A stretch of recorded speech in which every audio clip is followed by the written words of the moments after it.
The most feared age in the whole parenting process is preteens. Now, I've worked with teenagers for a long time, so I don't get it. I worked with junior high and high school students for most of my life, but it scares the bejesus out of most parents. Now, if you have a preteen or soon to have a preteen like I have, then this episode is absolutely for you. Today on the Fallible Man podcast, I have Marcus Higgs. Marcus works with parents to help them understand how to raise their preteens and how to go through that part of their life. We had an incredible conversation. Marcus shares incredible insights on how to connect with your preteen, how to survive those frustrating moments with them, and so much more incredible advice for parents. Guys, you don't want to miss this episode.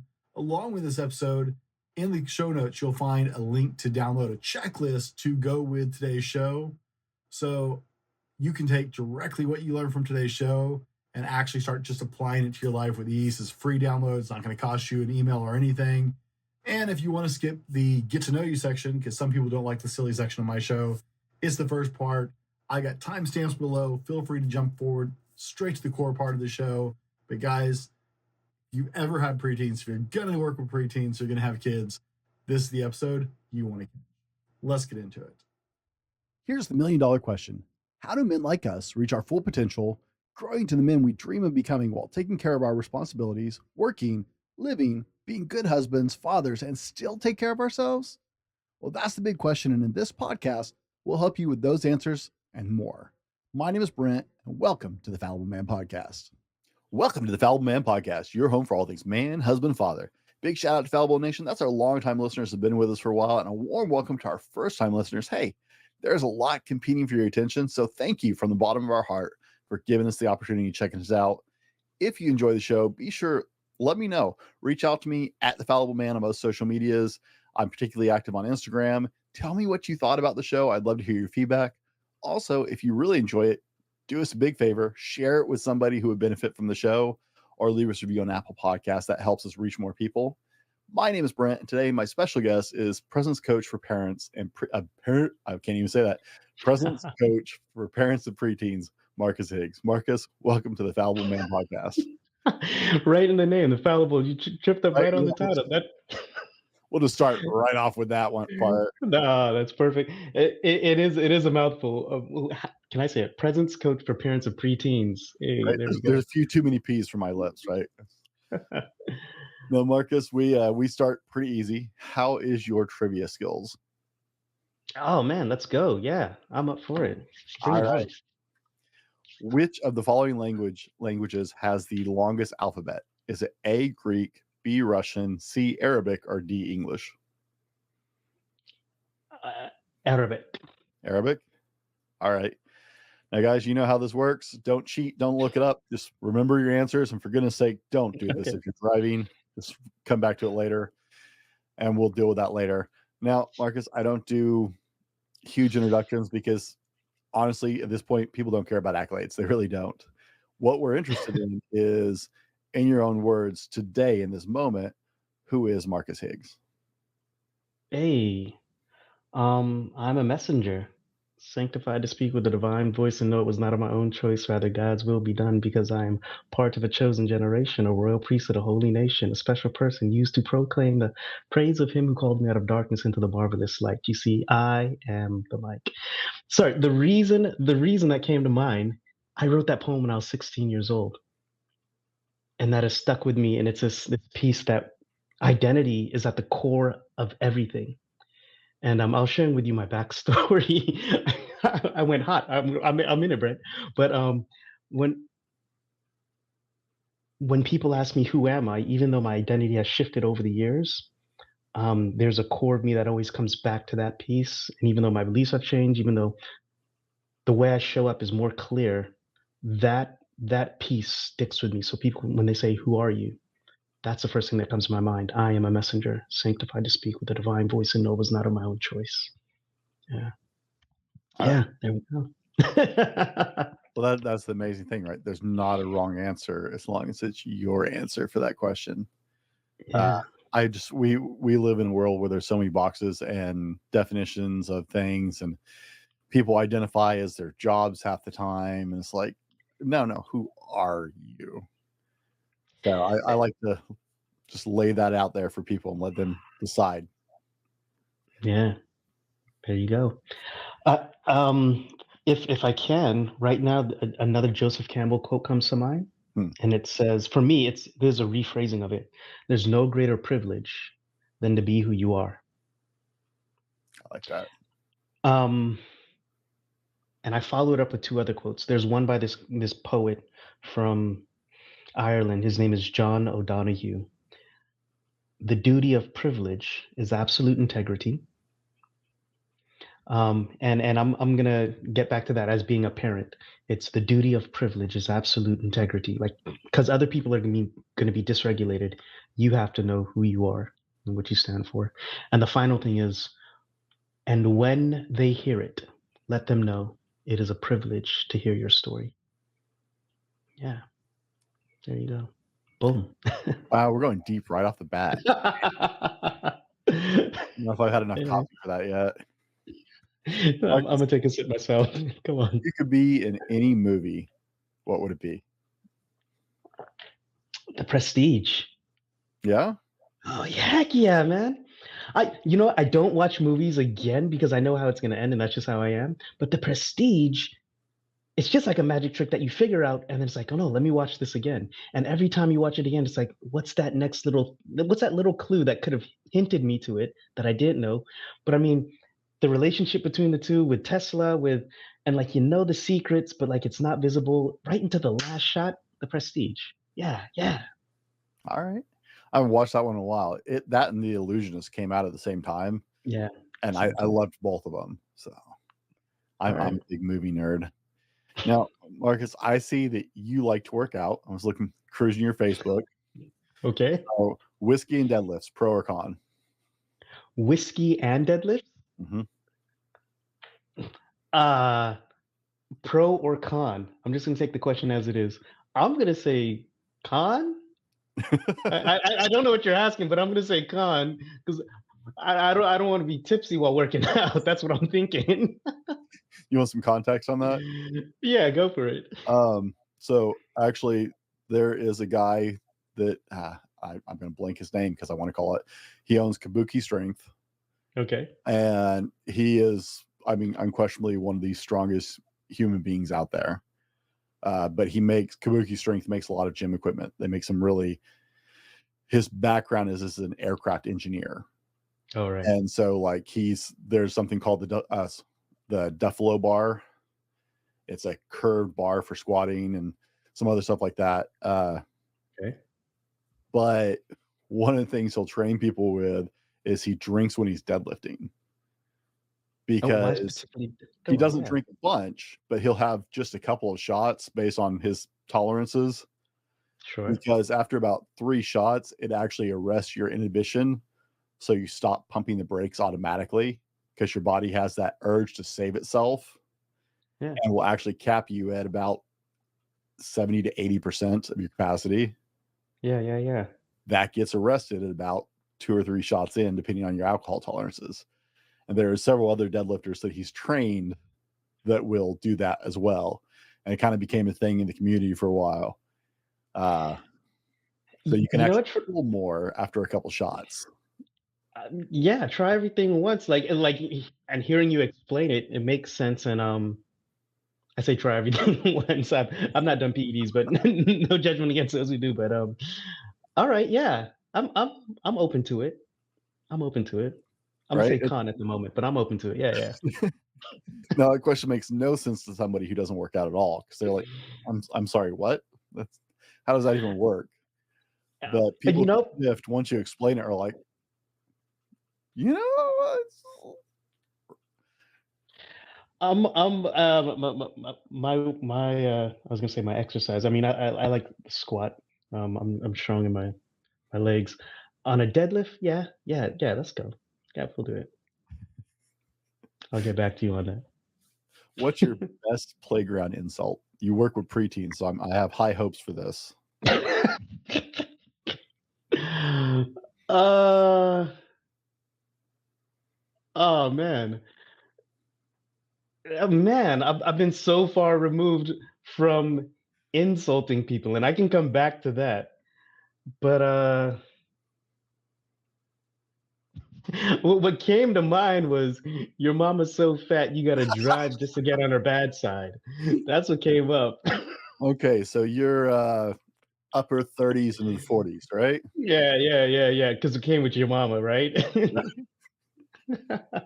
I'm 44, so I can pay the age group based on the default answer, but Yeah.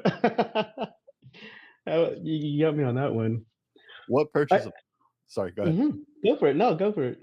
What purchase of $100 or less have you made in the last year that's had the most significant impact on your life? This stand. It's a laptop stand. It gets it right eye level, so you don't have that awkward level down. I spend a lot of time on my computer, and mind you, I'm not telling you these are the best answers. These are the answers that are coming right in the moment. I told you Yeah. that's not the wrong answer for the portion of the show. Yeah, it's not the wrong answer, but it's not the best answer either. But hey, it's the answer. I have a whole system of arms on my desk so I can move my Mhm. monitor up when I'm standing because I'm too cheap to buy the like power desk with the buttons. So I have a bench from Home Depot that has an Mhm. manual crank, Mhm. but I've got Hey. arms so I can raise my camera up to the right level, so I can put my screen up to the right level when I'm standing, and then when I'm sitting, I can bring it all back down. That ability to actually not have to do this. I Yeah. worked with a computer for over a decade, man. Looking down at a computer all day, shoulders start to round forward and it cricks your neck. Yeah, it's horrible. So I'm Yeah. all about it. That Yeah. makes perfect sense. Worst song ever.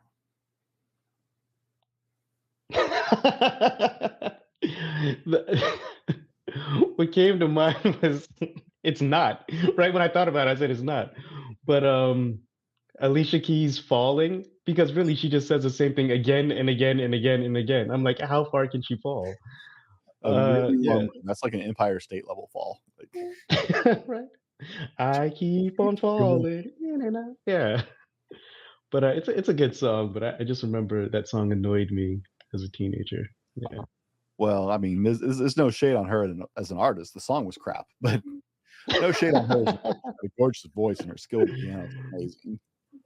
Yeah, But it's a song. We all get those. I'll skip that if it comes up on my playlist because I can only take the falling so long. So totally makes sense. Batman or Superman? Batman, he's worked for it, man. Like he's gadgets. He's gritty. Like Batman is in the shadows. He's the night. He's the hero everybody needs, but they don't deserve. Is that right? I think I boffed the Something like line. that. Something like that. He's definitely Batman. Like Kal-El. He's an. He's not even from this planet, but that's all right. You know what? I'm not against Superman. I'm just pro Batman. That's it. Yeah. It's funny because with men, I can, if they're dads, it doesn't matter who you are or where you're from, you can talk about being a dad. And Mm. every guy has a stance on Batman versus Superman. It is a solid line in the sand, right? I I don't mean, just I don't hate Superman, but I am definitely a sure. Batman guy, right? My Cool, buddy, cool. best friend, he's a Superman guy. He's like, what's so special about Batman? He's smart. He's the greatest detective. Like he's worked for it. That's what I'm thinking. Like Superman, he's already overpowered to begin with, and then you bring a rock from his planet, whereas he gets weak. I'm like, but Batman, he's figured out a way to take out every member of the Justice League because he's just that smart, and he has that backup plan. Oh man, come Trust on. issues, but Yeah, trust issues. Yeah. what is something everybody should know about you before we get into the show today? Kidding. Um, they should. I don't shit on myself often, but they should know that I'm you experiencing life from a different perspective, like All right. empathy baked into life. Yeah. Guys, we've been getting to know Marcus just a little bit, seeing what he's about, what makes him tick. In this part of the show, we're going to dive into parenting preteens. And Marcus, I was actually recently doing research on the internet for a different show, and Hmm. found out that the top 3 ages people are most uncomfortable with are the terrible twos, Hey, teenagers, and the number 1, according to multiple websites, so take that for what it's worth, right? According to multiple websites, were the tweens or the preteen years. Like, that ranked number 1 above teenagers even, I can believe it. which I absolutely think is hilarious. We talked about this before the show. Both you and I enjoyed the preteen years. Why do you think so many people are so uncomfortable with this age group? Oh, man, uncomfortable living it and uncomfortable observing it. Well, Gabor Mate wrote a book called Hold On to Your Child, right? And I'm going to speak generally about human development.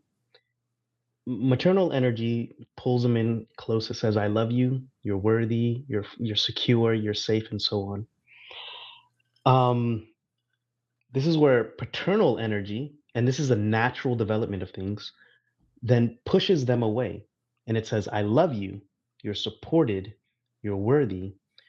But in that pushing away, that's where you create tension. Everything that grows must first break.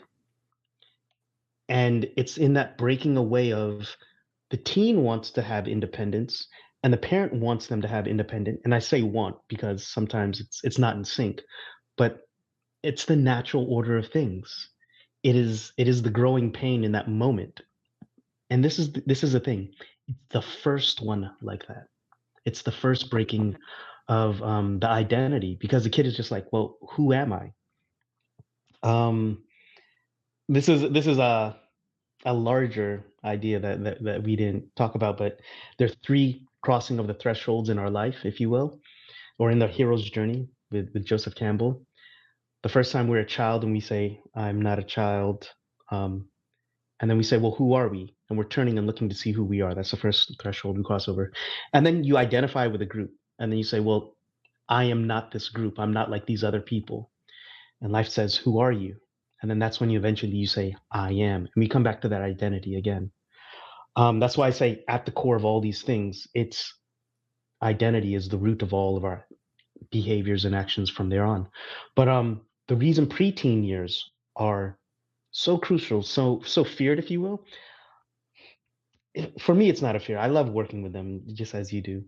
It's because it's the first time their identity is breaking and they have to figure out who am I, of which life can't give you that answer. You have to give that answer, and there's that expectation of you. Um, that's why I think it's so stressful, if you will. Now, let Yeah. me backstep this just a hair. Yeah. Let's give this some context for our audience. Tell us what you do, Marcus, because I probably I skipped right over that into the meat of it. Sorry. You're all Tell us what good. you actually do as to why we're having this conversation.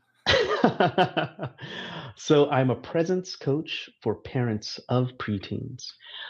Whereas I don't work with the preteens themselves, I work with the parents to help them keep their stuff together, keep them together, um, keep them integrated as they're as they are showing up as trustworthy present parents for their kid. For me, in the framework, we'll get into the third section of the show, but life supports those who support life. And I know what my father was for me during those times. While he was pursuing his career, while he was going through his divorce at that time, um, yeah, like I know what he needed, and he was the adult in the room. Looking back on it, no animosity, no anger, no hate towards my dad because he was doing the best he can. But I want to be that for parents. As also, I have experience as working inside schools as an educator. I was a high school English teacher, grade 9, grade 12, and a small stint in fifth grade. And when we were doing our parent teacher meetings, I would say, I get it. I understand your frustration. If I could have spent more time with you, meaning the parents, I, I could have helped you create the atmosphere at home that I feel the traditional education system is not helping kids to bring forth their greatness, but that's another story. Um, but I decided when I came out the classroom, I want to work with parents. and I'm here to be present with you and to bring out the best in you, just as I did with kids. Like I can't tell you how to do it, but I'm here to create the context for you to show up, and that's why I created the show up framework. Okay. Yeah. You got to be nice. My English and grammar is horrible. So Hey.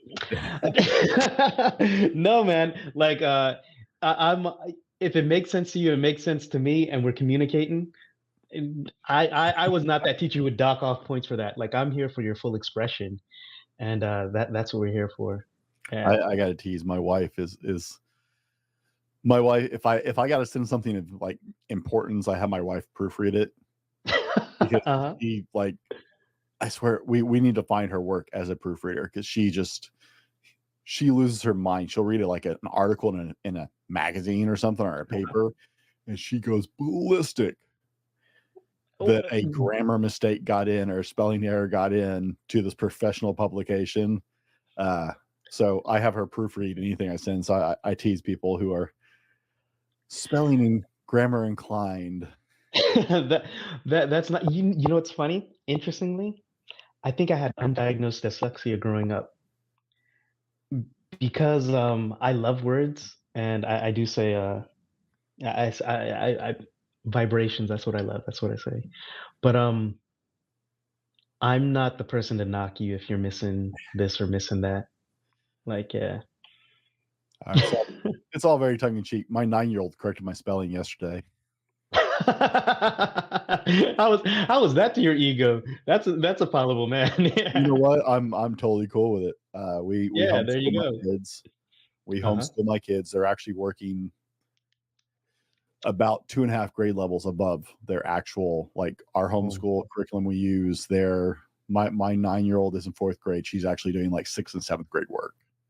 Uh, hey. but I told him a long time ago, like we started teaching him cursive before they ever started handwriting. My mom lives with us and started Mhm. teaching him cursive. Their handwriting's better than mine. They spell better than I do. And I'm like, you know what? This is why we're homeschooling you right here. That's There you go. but yeah, I was typing something really fast and she came into the office and looked over my shoulder, and I will go back and fix things after I type them because I'm used to having Mhm. to write. So I Yeah. don't do it while I'm doing it. I go back and do it, right? Yeah. But I was typing and misspelled the word and it just she's like, "Dad, you that's wrong."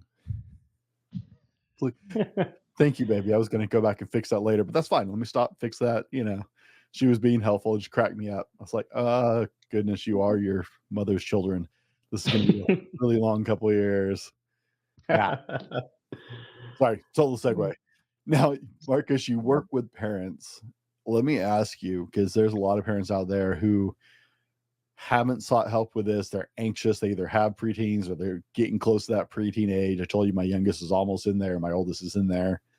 Mhm. What would you say is one of the most common struggles you see with the parents you work with? Sure. Um, I I love how you frame that because I was thinking of the struggles the kids go through and how the parents can meet that. So I'll answer that first, and then I'll speak to the parents. It's ICE. So first, their identity is breaking. So they're trying to figure out who they are, meaning the preteen. Mhm. And then C is collaborative mistrust. They don't know who they can work with because think about it. Their whole life has been black and white growing up with you as the parent, and your word has been gospel. And then they start to understand there are other perspectives in this world, which they don't get with nuances yet. So there's a healthy dose of skepticism, which starts around age 12. And they're just like, you're not right. But if you're not right, that means you're wrong. And that's where the mistrust starts to form. They turn from their parents. And this is why we need to be surrounded by a community of trustworthy present parents or other adults, which we can co-parent with. That's just how human development happens. It's called allo parenting. But they don't know who to trust with collaboration. And the third thing is emotional management. The thing about emotions, they do five things, but two of them are they they help you, they motivate you, it's in the word, towards what you want, and it gives an understanding of what's happening on in this internal state. And if you're able to manage it, you can tell what's happening inside another person. But this is their first time doing it. This is their first rodeo to the show, so they don't know how to manage their emotions, right? So we all know that as parents, right? But um, where's actual the fault is communicating this. Okay, this is beautiful. One is taking it personal. It's not personal. Your kid, while they're breaking away from you, it's not personal. It's not permanent. Ooh, it's not permanent either. If we make it through this stage, if you stay present on the other end of this, there's a beautiful relationship because there is trust there. We're living inside the attention economy. I think with AI, when it's coming, we're moving into the trust economy. Like, what can I trust? What can I have confidence in? And if I know I can trust you as a parent, as an adult in my life, as the adult in the room that, hey, you're here, you're present, but you'll deal with me as I'm going through my BS, bad stuff.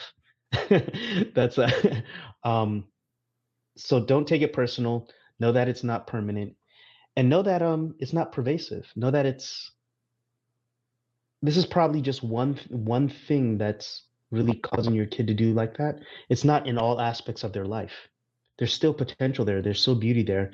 And when you focus on that, you can bring it forth. That's the etymology of parenting, to bring forth. But at this parenting stage, you're transitioning from a manager of their schedule, of their juice box, of their lunch meals and whatever, more to a coach. And what a coach says is, I know what your potential is, and I'm going to give you this environment to do it, but I need you to express it. And on top of that, and I'll end right here, Brent. But as I'm coaching you and creating this context and showing you your like believing, holding the belief for you, I'm an example of keeping my stuff together because that's the key there. Like a kid can look to you and be like, "Can I trust you? I trust you because I know you're living it." And I love your name. I come back to it again. Fallible. When you fail, do you repair and reconnect? Because we are made stronger in those broken places. That's another key thing of my work. It's there's a Hemingway quote. He says, "All men are broken, and some are made stronger in the broken places, but those who refuse to break are utterly destroyed." That's a paraphrase of it. We have to be broken in order for us to grow. That's how all growth happens. So I think I answered your question in there, and I gave you a lot more. I told you there's not a Hey, yeah. I don't want the quick answer. I want the answer. If we had one question and that's all we got in, but we got the answer that's going to help parents in this, then I would be totally satisfied with that. So Yeah, I got you. I got no you. worries. Now, this is an age where, and I'm seeing this with my daughters, right? They're starting to want to do things a little more independently on their own. They're trying to like, no, I can do that. Now no, I want to do this with my time, right? Get that independent. They're starting to get that kind of push and shove, and that's a good thing. That's a normal part of life. I'm okay with that. But any advice on maintaining the core rules and those healthy boundaries you've already set without increasing the drama as they're going into the stage? Sure. Um, Only because you asked for advice will I give it, because I don't give unsolicited advice. And the advice would be to seek Lisa D'Amour in her book Untangled, as dealing specifically with girls. Um, Hearing your question generally as you raise it, as you gave it, was first is expectations. People move towards our expectations of them. And when I say expectations, another way, a more an easier way to say that is creating a family culture. In the show up framework, which we'll get to in the third part, the first thing is starting with a strong character identity. There's an identity your daughters, that you want them to lean into, and we frame it in the sense of character strengths. However, there has to be also a collective identity. Collective identity is just culture. Seth Godin says people like us do things like this. Mm-hmm. And when we know what the expected culture is around in this family, when you act outside of that, it's again, no shaming, no blaming or complaining, but it's just like, hey, you know what's expected. Let's bring it back, right? Um, your question was how might we, when they start to test the boundaries, I'm saying it in my own way to make sure I was listening. When they start to test the boundaries, how do we meet that? Yeah. Or is that right? Without Okay. exacerbating the situation. Yeah. Another aspect that I deal with is communication. That's my background. I did journalism and so on. One quick tactic to give you is when they do something that is out of line with their character. I'll give you a quick one, and then I'll give you a more nuanced one. A quick one is just eye to eye, heart to heart. Is this the person you want to be? Kids will do well if they can do well. If they're not doing well, they either don't feel supported or they don't feel they have the skills. So there's no shame in that, right? Because when I say, is this the type of person you want to be, that comes from a place of love. Because we also do collaborative problem solving. Again, I'll get into that. But you ask the person, because I would do this with kids or with adults or with anybody. This is human development. It's just that I work with a specific age. But you ask them, is this the person you want to be? And understand, I outside of you hold a belief that you can be so much more, and I'm gonna be here to help you towards that. Second idea that I'm going to share with you is speak to a principle, not the behavior, and then you invite them into the conversation. Now, what do I mean by that? There's a reason you hold the belief you do believe, right? It's from some life experience, some maybe metaphor that you've seen, and I'll give you an example afterwards. But when they do something that is not in alignment with it, you could the best stories to teach to kids are when you were their age. So when you learn this principle, probably tell that story, and you're telling it from, this is what I've learned. And then this is how you do it without being preachy. You invite them into the conversation to say, what do you take away from it? And you know what I love about that? Oftentimes other people have perspectives that you didn't understand, that you didn't think of. Like, oh, I didn't think of it like that. Or they might take it a whole different way that you just weren't expecting. So now it colors your understanding of that principle differently. Here's a quick example, right? Speaking with a kid who they remember this thing and they're still mad and angry about it. And I'm like, no, I've moved on from that. And I told them the story. I said, look, there were these two monks who were walking and they came to a river and there was this woman. And one of the monks picked up the woman and helped her across the river. And then he put her down. The older monk did this, right? The younger monk was angry. He's just like, why'd you? I'm boffing up the story, but thank you for sticking with me. They're walking for 5 miles, 10 miles, 15 miles. And the young monk turns to the older monk. He says, why did you touch that woman? Why did you pick her up? We weren't supposed to touch women. And the older monk says, I put her down a long time ago, but you're still carrying her. And I know it sounds like some wise sage stuff or whatever, but then I would then ask a kid, like, what does this mean to you? And it's just the principle of, well, whatever principle they want to tell me. But then we can open up that conversation. So those are two ways when kids start testing boundaries that I want to, again, bring forth their greatness. I gotta trust there's beauty in there. That's what I'm thinking. I like it. Now, this is an interesting age, and it's one of the reasons I actually like this age group is because they're starting to deal with emotions and some more adult things, but they're dealing with them from a fresh perspective, right? We don't really understand our emotions when we're younger, in the younger years, right? We're dealing with anger or happiness or frustrations for the first time. And our parents go, and I've had to do this with my kids, like, when you're frustrated, hitting somebody is not the proper response ever. This is not a healthy way to express that, right?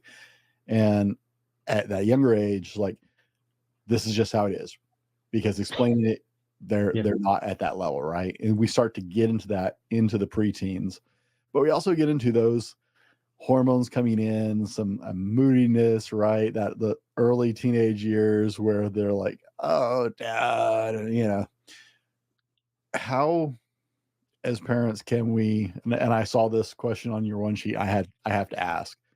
Go for it. How, as parents, do we differentiate between the moodiness and them experiencing these for the most times and underlying issues like anxiety and depression, especially it's becoming so prevalent with social media and pressures at school following you home now, right? That's something as a parent I worry about more and more is, is there, like, my oldest daughter yesterday was just, she said she was just tired, but she was uncharacteristically kind of mellowed out beyond a normal, I'm just having a slow day.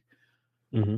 Right? How do we as parents start to differentiate? This is just preteen hormones coming in, experiencing new things, getting a new wrap our head around it, and we should actually have some concerns. Yeah. Thank you for bringing that up. I'm going to share with you two things that come to mind. The first being, so we assume that there's going to be a natural turning away, breaking away, like they're trying to process their thoughts by themselves. Yeah. There's the easy understanding is, are they pulling away socially from everybody, or are they just turning away from the family at that moment? And what that means is, are they shutting down their friends at schools, extracurricular activities, um, your community of faith? Like, if they're turning away from all of that, that would be that would raise a flag of concern, I would say. It's interesting how to keep a pulse on that in the digital age of, okay, what's happening online, what's happening through their phone, and so on. But if you notice, there's a difference between, I'm isolating from the family, just trying to think of some things, and I really don't need your input at the moment, as well as I'm isolating from everybody. So that's one indicator to look out for. The second thing, a safeguard to keep in place.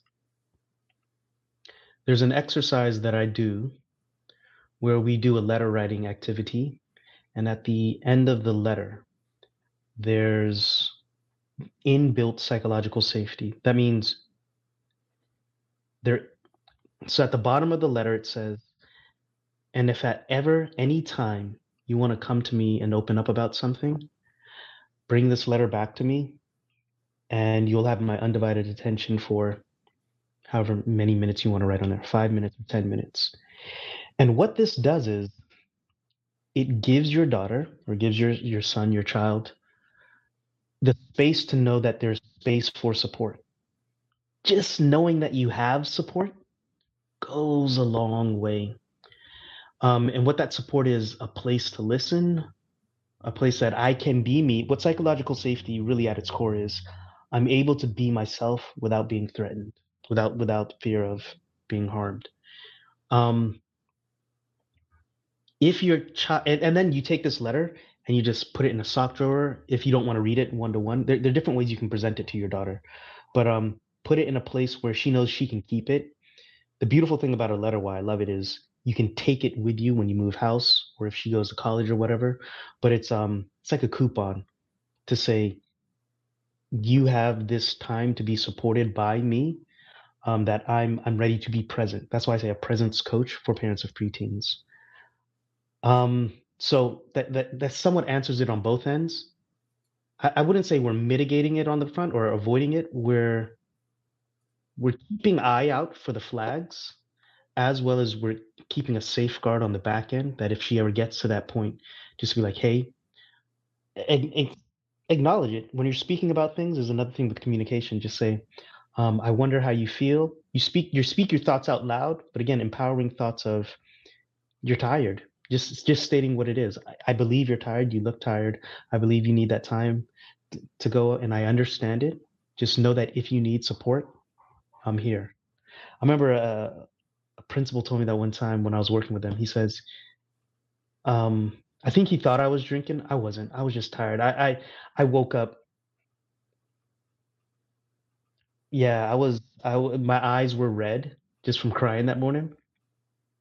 And he said, "Hey, if you need support, come by." And that resonated so deeply. I didn't go to him then, but yeah, just when a person says, "If you need support, just know that I'm here." That goes a long way. Can I ask you something really polarizing? You know, Hey, if you want. talk to me. No, man, I'm an open book, man. Let's go. Personally, from your experience in coaching with parents with preteens, this is where a lot of parents are trying to decide about the whole cell phone and technology issue, which is something that's a much more modern issue for us to deal with. What are your recommendations as far as like social media exposure? Um, Before I answer this, I'll say every every family is a different context. So that's just the general blanket. Different kids, different context. There's no meaning without context. Um, I man, and the reason I think that is, yeah, it's a fine balance of you want to protect your kids and you want the best for your kids. Of course, you also want to give them the space to explore and trusting them with their guardrails. Um, I think if and everybody has different means and ability with technology, because some parents might know how to do this or not, but let them know if there is something where you can monitor that say, look, do what you need to, but I can monitor what's going and coming over the network, right? Actually using it, to be honest, right after this interview, I'm gonna go come up with a more solid answer for this. Um, I do practice stoicism, and there's what we call the inner citadel, and nothing can enter or exit without my choice. Enter or exit my mind or my perception without my choice. Mm-hmm. And stuff is gonna seep in. Stuff is gonna, yeah. But the understanding of it is my choice. I want to teach that to my kids, and it's just when I say my kids, my the kids that I work with, it's because yeah, technology is a new thing. It's the new beast that we're dealing with. Yet if I know I can trust here, this is oftentimes a reflection of what's being experienced out here. If there's inner trust, if there's inner confidence, all of this stuff just falls away. And I know that's idealistic, but that's why I'm just so much about be who you are richly, because I believe in your character strengths at your core. That answers a whole lot of other things of beyond technology. That answers drugs. That answers how I show up at the party. That answers I'm going to take risk, but I'm going to take healthy risk. And that answers a lot of other questions. But I'm going to come up with a better answer for technology for you. You know what? It's a really hard question, to be honest and fair. It's so, you know what? I love that you're going to go and actually think about that more after this, because it's a very complex issue, because I see the studies on impacts on just adults alone. And I've seen some preliminary studies on teens, right? Because someone who's really secure and who they are can filter out 99% of it, right? I can flip through social media.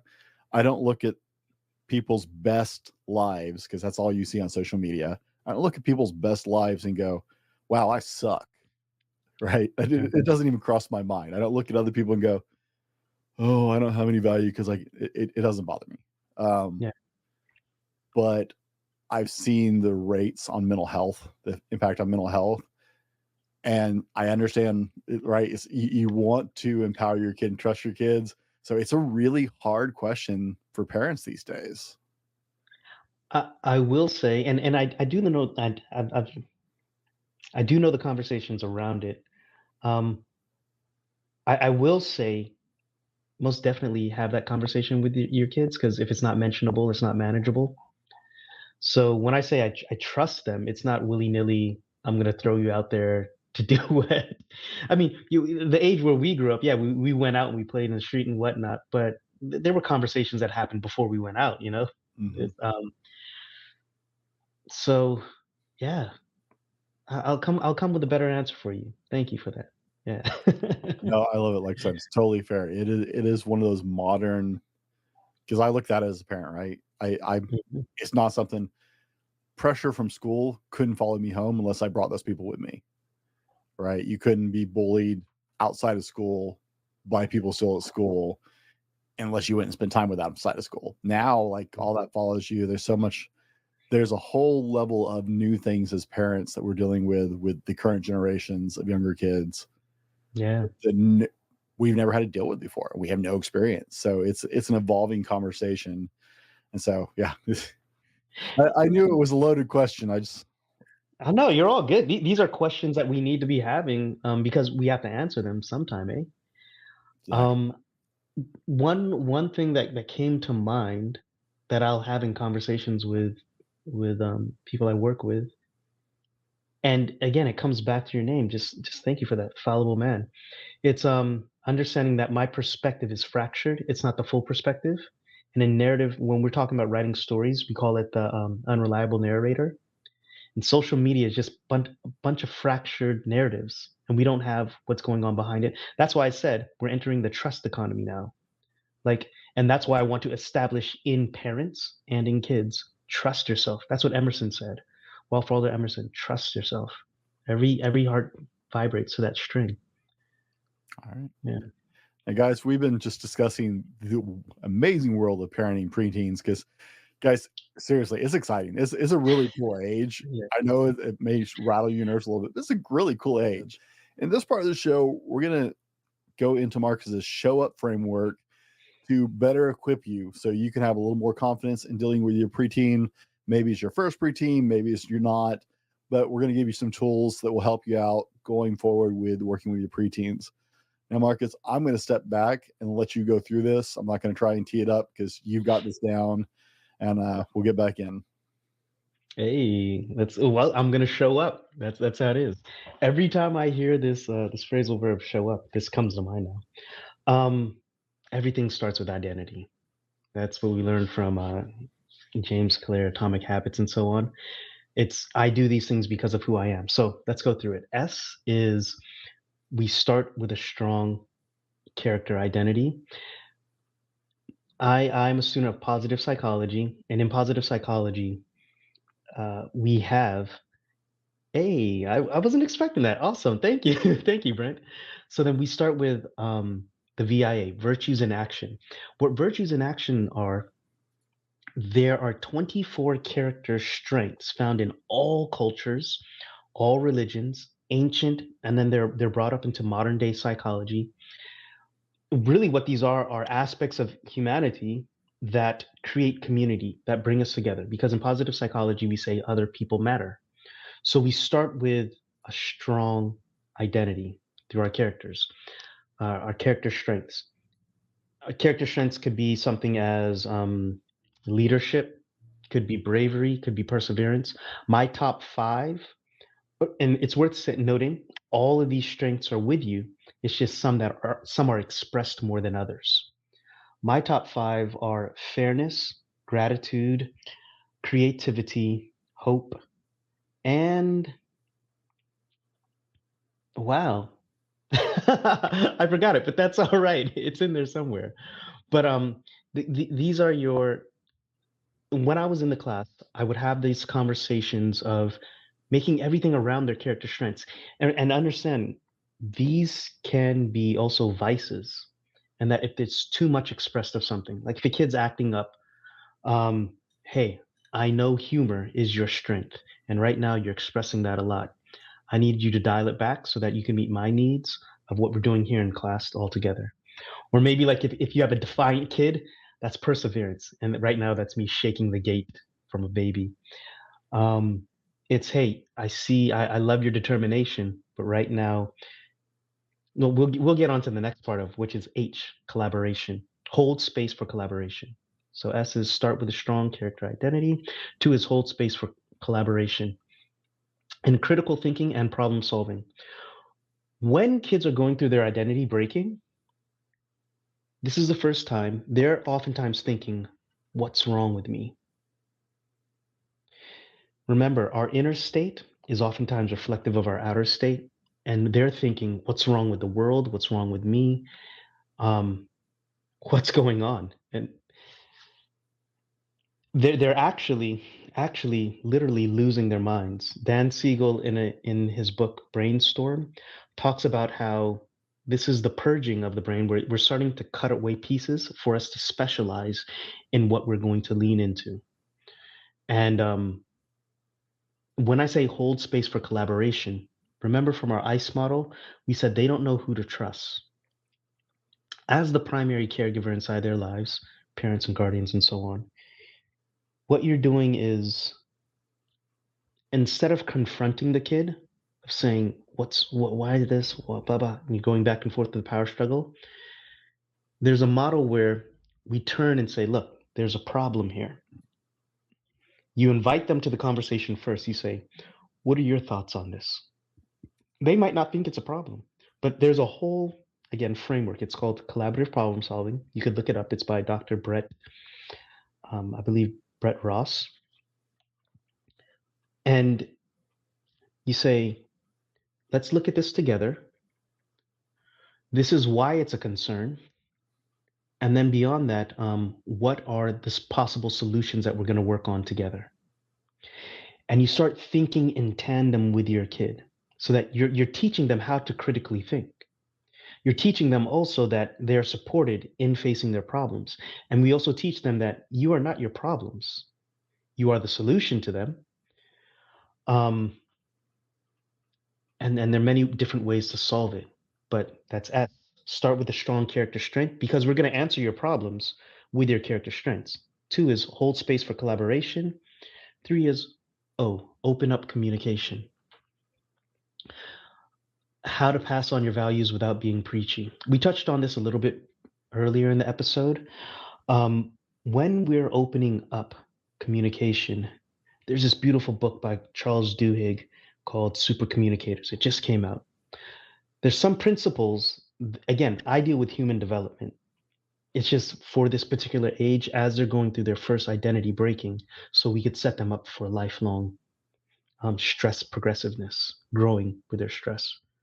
But when you open up the communication, what you're doing is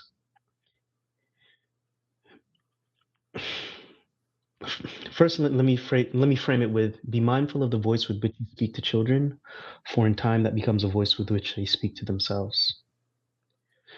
You are speaking to their character and their strengths by giving them an understanding of them outside of themselves. You're saying, hey, this is what I'm noticing. Where your attention goes, your energy flows. And it's not to say that it's all rosy and cheeky, because it's not.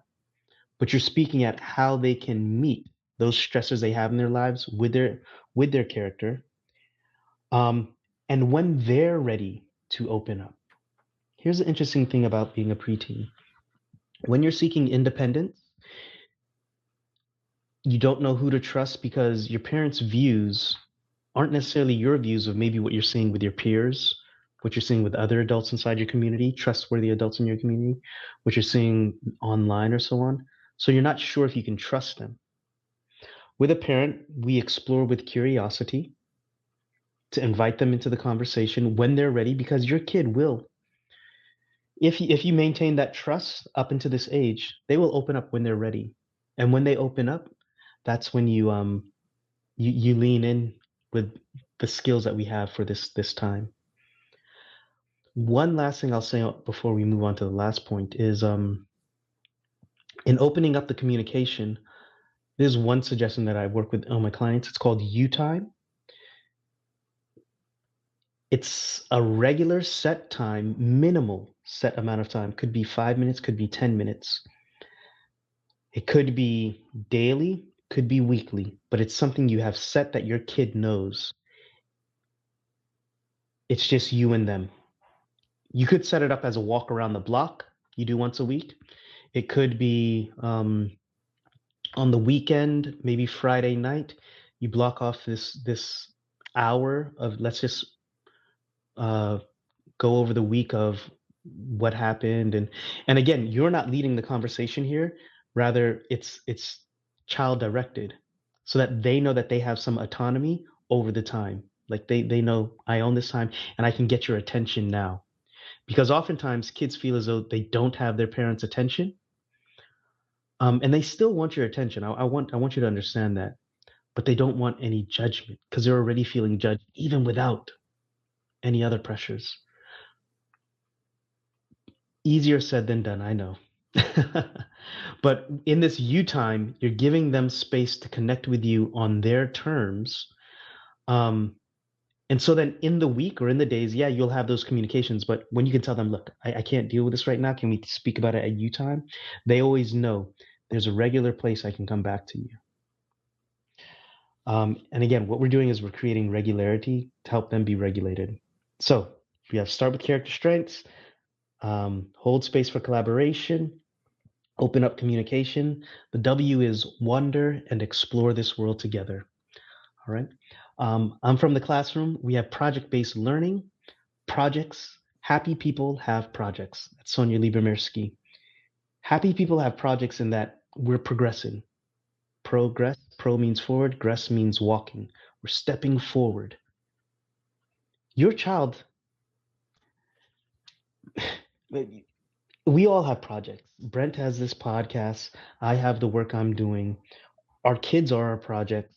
Like we all have projects of which we're trying to develop, expand, and move into. And again, we're bringing our character strengths to that.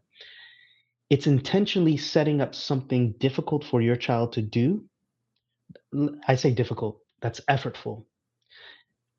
Things are going to be easy, things are going to be difficult based on the attitude you bring to it, but it's effortful. There's always going to be an exertion of a force, but it's something that they want to bring into the world. And it gives you something, it gives you a space for you to have conversation with your kid. Hey, how's that going? Now, it could be ballet dancing, it could be the baseball little league team, it could be their grades if that's important to them and what they want to focus on. Angela Duckworth, who wrote the book Grit, she says, hey, she has with her family something that we're going to do long term, 6 months.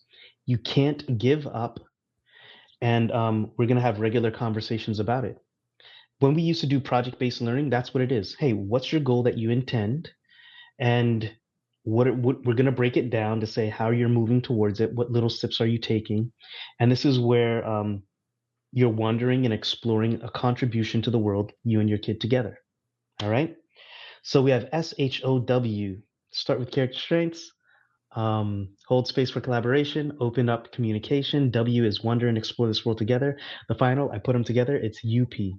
Unveil potential together. The crux, the heart of this framework is you being a trustworthy present parent.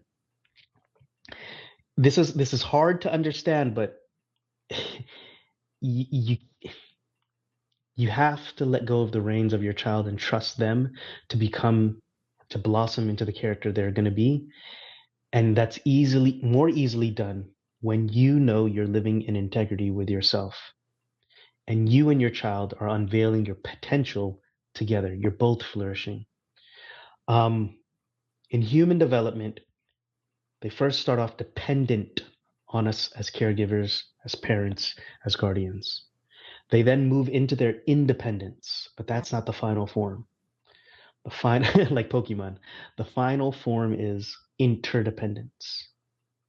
My needs are met as I serve you. I will take care of, there's a Jim Rohn line. He said, I will take care of me to be in service to you if you promise to take care of you to be in service to me.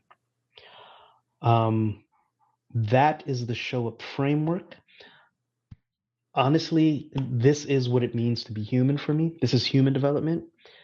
And if we get this at that first breaking of adolescence, adolescence goes from 10 years old to early 20s, 22, they say. But if we get this right at the beginning and we start to set this up right at the beginning, we can start to frame this time of adolescence, which is major, massive potential, to set them on a different trajectory of life. That's why I decided to work with this particular group. And that's why I decided to work with parents. I had to do it out of the classroom. But that is the framework, Brent. Thank you for giving me this platform to share it. Like, yes, I really do love what I was doing. What I do, and thank you for giving me this opportunity to share. Yeah. Guys, I want you to pause right here, right now in the show. If you're listening, whether you're on the audio platforms listening to us, or if you're on YouTube, doesn't matter. Wherever you're at, I want you to pause the show right now.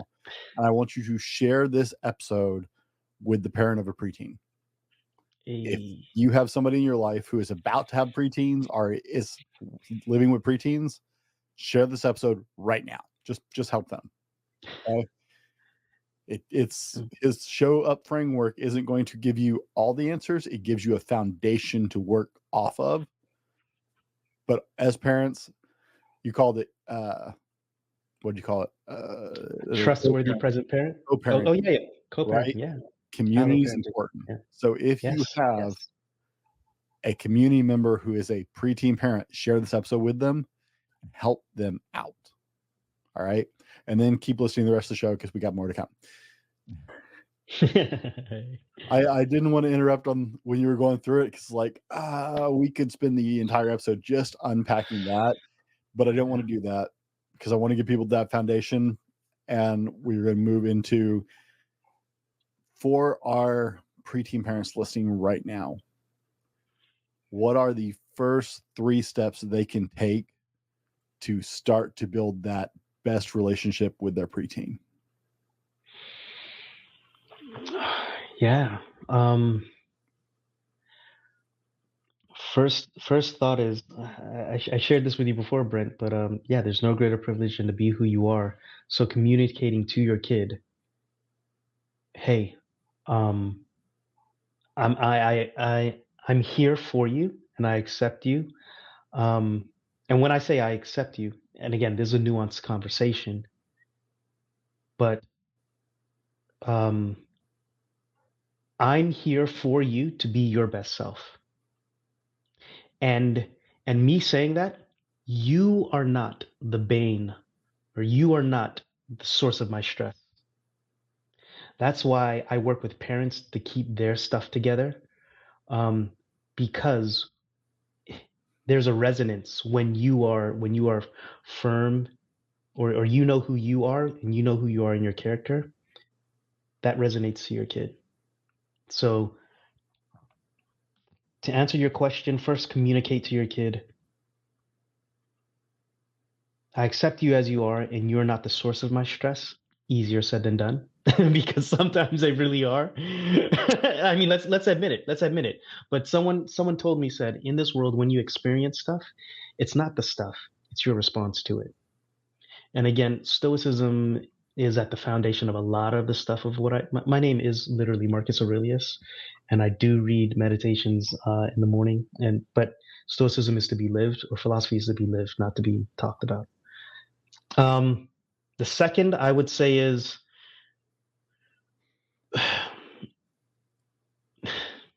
man, put your oxygen mask on first. Regulate yourself. And that's why I do the work. I know I keep coming back to this, and thank you for this question, because now it's boiling down to what I really believe.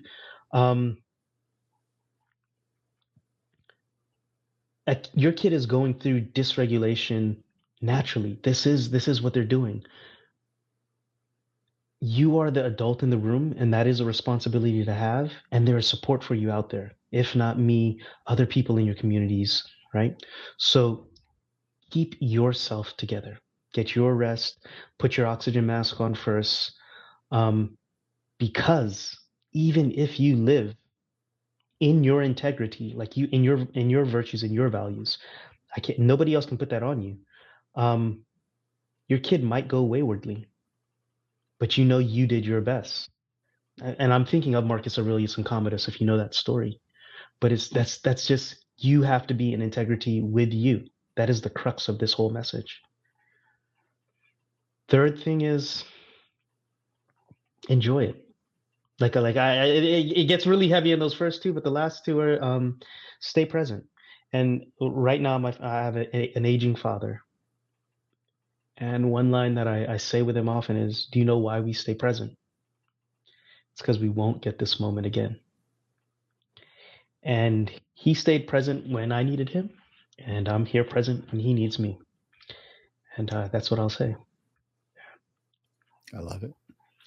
What's next for Marcus Higgs? Change the world. You you change the world by changing yourself. We all have goals. Hey, Archimedes said, "Give me a lever long enough and a place to stand, and I'll move the world." That's science. Fulcrum in a lever. I work with vibrations and words. Give me a message that resonates with humanity, and the world will move itself. If I could tell people there's no greater privilege than to be who you are, and when they hear your story, let them know it is a privilege to hear it. Like, be awesome where you are on the other side of this. Those who are hearing my voice, like, be awesome where you are. Like, let's take care of this world for real. What's next for me? Probably the next podcast, saying the same message, and one bit at a time. Yeah. Where is the best place for people to connect with you? MarcusHiggs.com. You can go there. It'll give a brief understanding of who I am and what I do, and then that's my forehead. And then as you walk through it, you can book a call with me. And again, that's not a discovery call. That's a consultation call. 15 minutes. Let me understand your context. Again, I don't give unsolicited advice, but I'll give you insight, as I've done this many times. And I'm passionate about supporting those who are supporting life, which are parents. Yeah. Yeah, no, you have to come to my show for unsolicited advice. That's I'll give you the advice you didn't ask for. Yeah. Yes, I mean, Marcus will make you ask for it. I'm just going to tell you. Marcus, I know you've been stressed about this the entire show. What language has the longest alphabet? And you guessed Arabic. Can I change my answer? Go ahead. Russian. I didn't look it up. Yeah. You are correct. It is Russian. Russian has the longest alphabet out of those. I know everybody loses sleep over those questions. The one time I forgot to actually give the answer at the end, I actually had someone call me out on it. I was like, really? You even cared by the end of that show? Marcus, if our audience heard nothing else today, what do you want to leave them with as we wind out? The word is love. Spread the word. All right. For Marcus and myself, thanks for hanging out with us today. Be better tomorrow because of what you do today. And we'll see you on the next one. This has been the Fallible Man Podcast, your home for everything man, husband, and father. Be sure to subscribe so you don't miss a show. Head over to www.thefallibleman.com for more content and get your own Fallible Man gear.